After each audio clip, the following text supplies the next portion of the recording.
IA2-M-DFT Lynx Digital Flow Temperature Interface Module.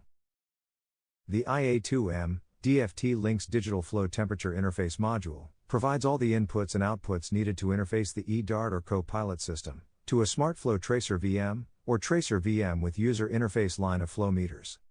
This module is used to connect a SmartFlow Tracer VM for process control and monitoring purposes. This module can measure either the total flow input to the mold or to individual circuits. It may also measure water temperature to the mold or to individual circuits. To measure individual circuits, one SmartFlow meter and one IA2-M-DFT is needed per circuit.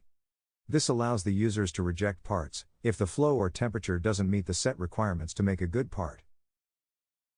The SmartFlow Tracer VM will include the correct cabling required to connect it to the IA2-M-DFT and the SmartFlow meter.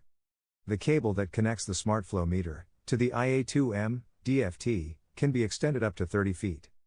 If the 30 feet length is not enough for a particular setup, then a DIN-LXM module with a Lynx cable connection to a junction box will need to be connected, which allows for the communication of the modules to the CoPilot.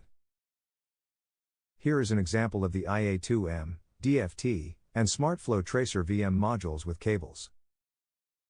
Thank you for watching this video regarding the installation and use of the IA2-M-DFT Lynx Digital Flow Temperature Interface Module. For further assistance, please refer to the product manual or contact our customer support department at support@rjginc.com or by calling 1-800-472-0566.